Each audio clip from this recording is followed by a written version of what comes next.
کاتی خۆی یەکێک لە ئەفسانەکان ئەڵێت ڤەڵەنتاین پیاوێ بۆ لە سەردەمێکا ژیاوە لە 200 میلادیە لە سەردەمی کلۆدیۆسی دووەمە. کلۆدیۆس پیاوێکی زاڵم بووە و پیاوێکی جەنگی بووە. وتۆتی من بینیومە هەر کەسێک ژنەهێنێ تەمەڵ و ترسنۆکە بێ، ئامادە نیە گیانی خۆی بەخشکا و شەڕم بۆ بکە. لەبەرەوە منعی کردووە هیچ کەسێک نابێ ژن بێنێ، بەڵام ڤەڵەنتاین هاتووە ئەم قانونی شکانووە و بەدزیەوە لە کەنیسەکانە و لە دەروی کەنیسەکانە کڕوکچەی یەکمارە کردووە. دوایی کە کلۆدیۆس پێی زانیوە هێناوێتی و کشتوێتی و ئەو دەوروبەرەی بخوێنی ئەم پیاوە سوور کردووە. واتە ئەکرێ ئەم گوڵە ڕەمزی سووری ئەو خوێنە بێ کە ڕژاوە.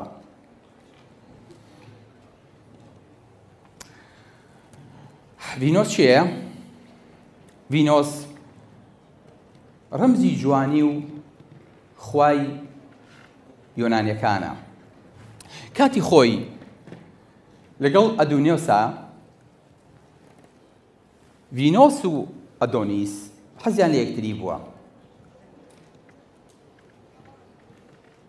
ڤینۆس لەبەری خوای جوانی بووە، حەزی لە پیاوێکی کردووە. زیۆس کە گەورەی خواکان بووە قبوڵی نەکردووە ڤینۆس عاشقی هەبێ، لەبەرەوە عاشقەکەی هێنا و دەستی بۆ بردووە. ڤینۆسیش وەکو هەر دڵدارێک و عاشقێکی تر بەرگەی لە خۆشەویستەکەی گرتووە. ئەو هەموو دڕکە و ئەو هەموو داڵی کە بە پێیا چەقیون ڕێگر نەبوو لەوەی کە حیمایەتی خۆشەویستەکەی کە ئەدۆنیس، بەڵام دوای ئەو هەموو خوێنەی لە دەست و قاچ و لە دڕکەکان و لە داڵەکانی گوڵ هاتوون، خوێنەکە ئەرزی سوور کردووە و ناچار دەستیان گەیشتۆتە عاشقەکەی ڤینۆس و بردویانە و کوشتیانە و سەریان بڕیوە، لاشەکەشیان فڕێداوە.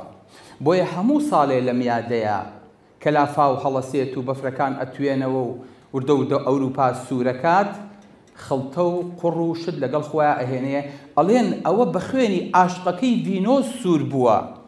بۆیە ئەبینیت کە گوڵەکان ئەڕوێنێت، گوڵی سوور دەرەهێنێ لەو ئەرزە. ئەمە ئەو خوێنەیە کە لە عاشقەکەی ڤینۆس و لە دەست و دڕک و داڵەکەی ڤینۆس هاتە دەرەوە و ئەو ئەرزەی سوور هەڵگەڕان. کەواتە ئێمە کە یادی ئەم گوڵە ئەکەینەوە، یادی سەربڕین و کوشتن و خوێنەکەینەوە.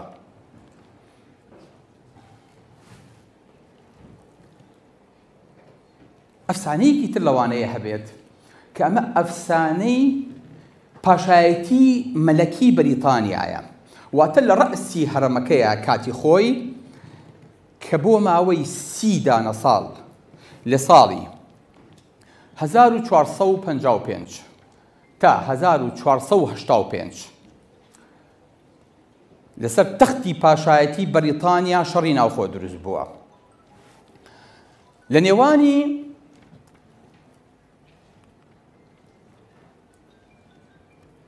یۆرکە بە نیشانەی گوڵی سپی لەگەڵ لانکاستەرە بە نیشانەی گوڵی سوور. شەڕێکی خوێناوی بۆ ماوەی 30 دانە ساڵ زیاتر درێژەی کێشاوە بۆ ئەوەی کە بزانن چێ ئەشێتە سەر تەختی پاشایەتی. واتە دوو ئیدارەیی بوون، شەڕی ناوخۆیان هەبووە، کێشەیان هەبووە، هەر یەکەو بۆ خۆی لە ناو بەریتانیایە مەملەکەت و خۆی بە خاوەن حەق زانیوە. زۆر دوور نا، سەدەی 1445 ئەم کوشتارە گەورەیە بۆ ماوەی 30 دانە ساڵ کوشتن و بەڕێن ڕووی داوە. کە ئێمە بە تەجروبەی کوردی ئەڵێن 30 دانە ساڵە تەجروبەمان هەیە، ئەوان 30 دانە ساڵ بە شەڕیان کردووە. دواتر لە ئەخیرە جەماعەتی لانکاستەر سەرکەوتون، واتە گوڵە سوورەکە سەرکەوتووە. ئەمە بۆ بە ڕەمزێک هێشتویانەتەوە و گوڵی سوور و شەڕی سووریان کردووە. بۆیە شکسپیر لە ڕۆمانەکەی ئەڵێ Wars of the Roses، حرب الوردەتەین، شەڕی دوو گوڵەکە. الله ئەکبەر، یعنی گوڵی شەڕەکە بڵێ. کەواتە ئێمە ئێستاکەنە سێ ئەفسانەمان باس کرد هەمووی شەڕ و خوێن و جەنگ بوو. کەشتی تشکە بە بڵێ